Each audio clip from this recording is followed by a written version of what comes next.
It is not possible to organize elections in Bangladesh without excluding the Awami League. Indian Army Chief General Manoj Pandey has taken such a tough stance. He strongly criticized the statement of Dr. Muhammad Yunus, the chief advisor to the interim government at the United Nations, and said that the Yunus government is taking a unilateral decision by excluding the Awami League, which is dangerous for regional stability. Recently, at a military briefing in New Delhi, the Indian Army chief said that no democratic process will survive in Bangladesh without excluding the Awami League. The statement that Dr. Yunus made against the Awami League in his speech at the United Nations was completely biased, vicious and disrespectful. He also added that Bangladesh is one of our strategic allies. No matter who is the Prime Minister, Sheikh Hasina or anyone else, India always wants to maintain friendly relations with Bangladesh. We have economic, commercial and humanitarian relations that are above politics. General Pandey said that the current interim government is running propaganda against India to gain popularity. Hasina is a pet of India. Such statements are not only misleading. It is an attempt to weaken the friendship of the people of the two countries. He reminded that in 1971, we sheltered 20 million refugees from Bangladesh. We trained freedom fighters. The people of India stood for the independence of Bangladesh with their lives and wealth at that time. Today's generation needs to know these truths. The Indian Army chief alleged that now some opportunistic groups in Bangladesh are making anti-India statements in tune with the Yunus government. They are distorting the history of the Liberation War.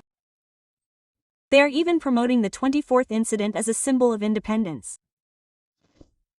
We are closely monitoring these activities. The Indian Army chief gave a clear message that if elections are to be held in Bangladesh, the Awami League must be included. Organizing any election without them means denying democracy. This will not only fail but will also increase the risk of regional instability. The Indian military chief's remarks have already sparked discussions in South Asian diplomatic circles. Observers say that this message is not only diplomatic. It also indicates political pressure. As a result, the interim government will now have to think about whether it is realistic to hold elections with the Awami League out. Sheikh Hasina's lawyer, opposing the Attorney General's closing statement after the arguments in the July uprising crimes against humanity case, said that her defendant did not flee. He was forced to leave. Attorney General Mohammed Asaduzzahman gave his closing statement after the arguments in a tribunal case on Thursday. At one point in his speech, the Attorney General said, "What happened that Sheikh Hasina had to flee? They murdered. They committed crimes against humanity. The prosecution presented evidence against them. They knew that there would be a trial. That's why they fled." The Attorney General said that they, that is, those who committed the crimes, are keeping all the information. Do you know what is happening? It is certain that they will not appear in this tribunal. We have been able to prove their guilt beyond doubt. There are disapprovers. Solid pieces of evidence, i.e. material evidence, circumstantial evidence, will prove this trial beyond doubt.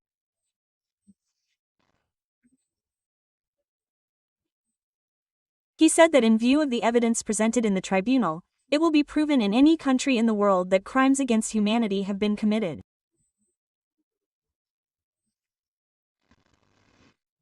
At that time, the Attorney General submitted information to the tribunal about several heads of government who have been sentenced to death in different countries for crimes against humanity. Among them, several people including the Prime Minister of Japan and the Prime Minister of Hungary are mentioned. Their death sentences were carried out in the 40s of the last century. Regarding facing trial, Asaduzzahman said, she, i.e. Sheikh Hasina, told another person to come to the country and face trial if she had the courage. I believe that, she said it from her heart. But now I understand that she did not say it from her heart. Referring to Sheikh Hasina and Asaduzaman Kamal, the Attorney General said, if these defendants are sentenced to death, many will protest. If these two are not tried, the people of Bangladesh will become cowards and become objects of ridicule. I hope the defendants will accept this trial verdict. They will not choose any other path. I hope this court will ensure the maximum sentence. Quote. At this stage, the chairman of the tribunal said, it doesn't matter which party presented, who said what. The tribunal will ensure justice. Quote. After the Attorney General's speech ended, the chief strategist of the tribunal, Muhammad Tahul Islam, stood up and took the court's permission to respond to the arguments made by Sheikh Hasina's lawyer. Sheikh Hasina's lawyer said, trying under this law means tying the defendant's hands and feet and throwing him into the river and telling him to swim. He said, this law has been made compatible with the Rome Statute. The Constitution has given protection to this law. In this context, Chief Strategist Tahul mentioned Section 19 of the law. Tahul also mentioned the verification of the accuracy of NTMC, BBC and Al Jazeera in the video and audio verification. Finally, Amir Hossain, the state-appointed lawyer for Sheikh Hasina, said, the Honorable Attorney General said, my accused has fled. I want to say that he did not flee. He was forced to leave.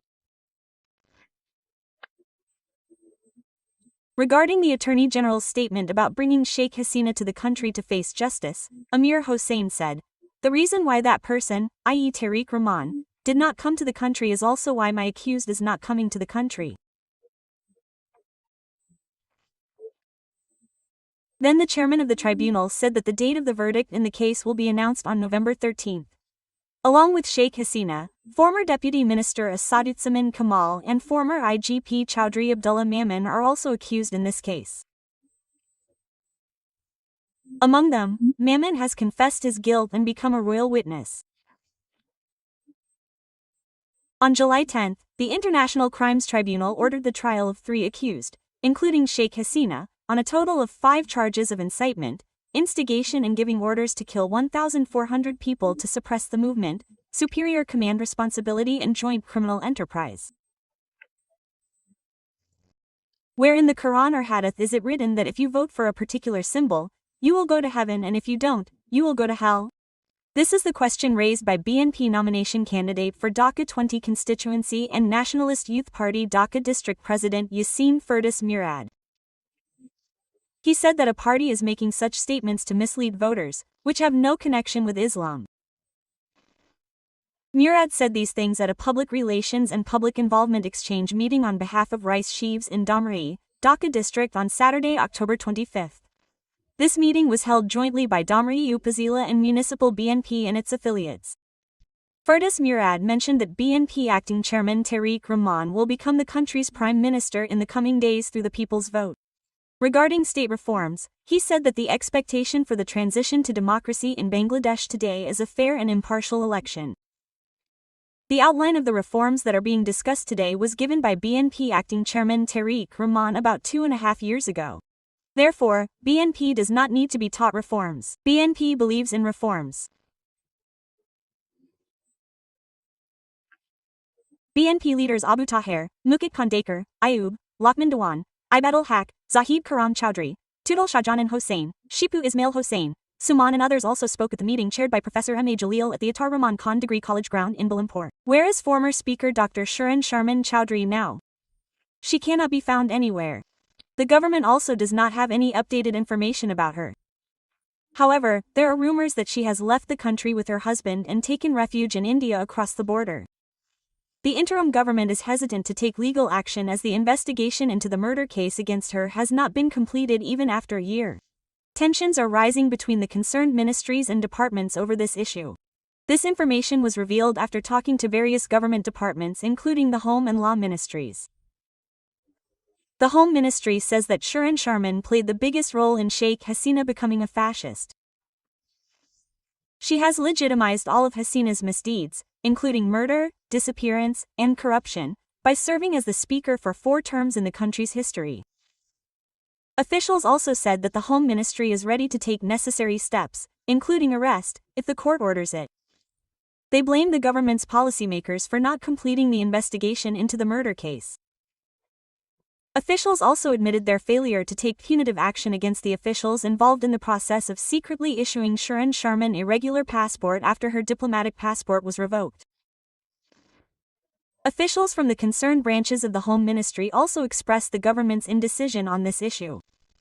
On the other hand, the Law Ministry said that 2 specific cases, including a murder case, have been filed against Shirin Sharmin. The court has ordered an investigation into the case. The entire responsibility of the investigation lies with the Home Ministry. The court will take further action only after the investigation is completed. The responsibility of the Law Ministry is secondary here. The Home Ministry is not sure whether it is in the country or abroad. Where is Shirin Sharmin? This question was asked to a senior official in charge of the Home Ministry. He told Amar Desh that we do not have any official information about the former speaker. However, as far as I know, she is living with her husband in her brother's house in Dhaka. Instructions have been sought regarding her. Some say that she has taken refuge across the border by land without a passport. We have not received any instructions regarding her yet. The concerned official of the political wing of the Home Ministry said that the matter of former Speaker Shirin Sharmin is at the policy-making level. If instructions come from above, we will definitely start activities in light of them. If we get any warrant or order from the court regarding her, we are definitely ready to implement it. Amar Desh spoke to the heads of 2 government intelligence agencies and an investigation agency regarding Shirin Sharmin. A senior official of an intelligence agency claimed that she was living with her husband and young son in her brother's house in a secure area of Dhaka. However, he said that there was no instruction from the government regarding her. According to reliable sources, Shirin Sharmin was staying in the Kilket area of the capital early this year. At that time, an attempt was made to arrest her once, but she was not arrested later for unknown reasons. After learning about the matter, this puppet parliament speaker, one of the beneficiaries of Hasina's fascist government, changed her location. 6 months ago, she changed her address and moved to a close relative's house in a highly secure area of the capital. While staying there, she gave her fingerprints and photo for a new passport. Some officials from the passport office assisted her in this task. She is in hiding, and the Passport and Immigration branch of the Ministry of Home Affairs has also confirmed that Shirin Sharmin will apply for a new general e-support and provide her fingerprints and iris while in hiding. According to government intelligence sources, she is not staying at the address in Dhanmondi where she wanted to apply for a passport. Rumors of fleeing to a neighboring country. A written question was sent to another intelligence agency by our country to find out about Shirin Sharmin. The agency officially refused to provide information in this regard. However, a senior official of the agency told our country that after the cancellation of the diplomatic passport, Shirin Sharmin tried to get a regular passport and failed. Then she went into complete hiding. As far as we know, she is no longer in the country. We have heard that she has illegally migrated to a neighboring country by land. When the attention of Home Affairs Advisor Lieutenant General of Mohammed Jahangir Alam Chowdhury was drawn to the intelligence officer's statement, he refused to comment. The accused in the murder case did not proceed with the investigation. Dilruba Akhtar filed a murder case against Shirin Sharmin in the Rangpur Metropolitan Kotwali Amli Court on August 27, 2024. In the case, she mentioned that on the orders of former Speaker and area MP Shirin Sharmin, Awami League leaders and activists killed her husband Muslim Adin without any violence. Muslim Adin was a gold trader, and Shirin Sharmin was a 3-time MP in the unelected elections of that area. The case also states that on July 19, during the anti-discrimination student movement, a clash broke out between the police and Awami League leaders and activists in the CD Bazaar area. Muslim Adin was killed without any violence. When asked about the latest status of the case, Plaintiff Dilruba Akhtar told Amar Desh, "I have filed a case based on specific information in the murder of my husband. Former Speaker Shirin Sharmin has been made an accused in the case." Shirin Sharmin had instructed the Awami League and the police to suppress the movement that took place in Rangpur against the Hasina government. Expressing her anger, Dilruba said, "I heard that Shirin Sharmin is in Dhaka, but no action has been taken against her by the police administration." Although the case was given to the SID for investigation, no one has contacted me yet. I cannot say anything about whether the case is being investigated. I want justice for my husband's murder. If this government fails to do justice, where will I go to get justice? Regarding the progress of the investigation of the case, SID Inspector Samuel Alam told Amar Desh, I am investigating the case of Dilruba Begum filed in the name of former Speaker Shirin Sharmin and several political leaders on behalf of the SID. The investigation has progressed a long way. I hope that it will be possible to submit 4 sheets to the court soon. However, no one has been arrested in the case yet. 4-term Speaker in the confidence of Hasina. Dr. Shirin Sharmin, the daughter of Noakhali, has been able to sit in the Speaker's seat 4 times in a row by properly following Hasina's instructions. She has also committed the same crimes by giving legal approval to all the crimes Hasina has committed in 15 years. This is what another son of Noakhali and former Member of Parliament, Barrister Mahbub-Uddin Khokhan, believes. Barrister Mahbub-Uddin Khokhan, president of the Supreme Court Bar Association, told Amar Desh, Shirin Sharmin was a member of our Bar Association. Hasina's longtime Speaker of the National Assembly has legitimized all her misrule. She is now an accused in a murder case. I hope she will surrender to the court and apply for bail out of respect for the law. She is disrespecting the law by going into hiding or fleeing. Shirin Sharmin's fellow lawyers said that she worked as a junior to Barrister Amirul Islam, former vice chairman of the Bangladesh Bar Council and senior lawyer of the Supreme Court. She was actively involved in Awami League politics. Shirin Sharmin came to the National Assembly in 2009 as a member of the reserved women's seat. She was elected the first female Speaker of Bangladesh on April 30, 2013 from the position of State Minister for Women and Children's Affairs. She served as the Speaker for the remaining term of the 9th National Assembly. She served as the first Speaker from a reserved seat in the country's history. In the January 5, 2014 election without candidates and voters, she did not contest from her home area of Noakhali or any other seat in the country. After that election, Hasina made Shirin Sharmin the winner of the by-election from the Rangpur 6 per Ganj constituency she had vacated. Sources said that the Election Commission had declared Shirin Sharmin's candidacy the winner and issued a notification 1 day before the formation of the government and the formation of the parliament through the 10th National Parliament election. The next day, she took oath before the Deputy Speaker and took the seat of Speaker for the second time. There were also allegations that no second candidate was allowed to be in that by-election. In the 11th National Parliament election of 2018, which was known as the night vote, Shirin Sharmin again became a Member of Parliament from the same Rangpur constituency and took the responsibility of Speaker for the 3rd time. In the 12th National Parliament election, which was known as the expensive vote of 2024, she became a Member of Parliament for the 4th time and took the responsibility of Speaker. Even though Hasina fled, she tried to hold on to her post. It is known that Shirin Sharmin was in her office in the National Parliament when Hasina fled from Ganababan on August 5, 2024. In the face of a mass uprising, and took refuge in India. Although the Chief Justice and other constitutional officeholders resigned, she tried to hold on to her post. Finally, 27 days after Hasina fled, on September 2, Shirin Sharmin sent her resignation letter to President Mohammad Shahabuddin through an unknown carrier. The president accepted her resignation letter on the same day. A notification issued by the president's office in this regard said that the Speaker of the 12th National Parliament, Dr. Shirin Sharmin, has resigned from the post of Speaker in a letter signed by the President in accordance with the Constitution of the Republic of Bangladesh. The notification mentioned that her resignation letter has been accepted by the President and it has taken effect immediately. The Speaker did not believe that Hasina would flee. The official told Amar Desh that Shirin Sharmin was at her residence in the area of the National Parliament building until the moment Hasina, who had ruled for a year and a half, fled the country in the face of a mass uprising on August 5. She never believed that Hasina would or could flee.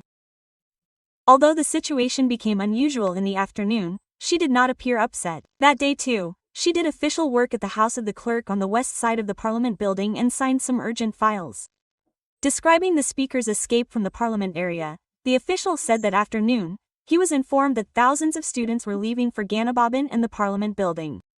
After that, he hurriedly left the Parliament area in a private car, leaving behind gunmen and protocol.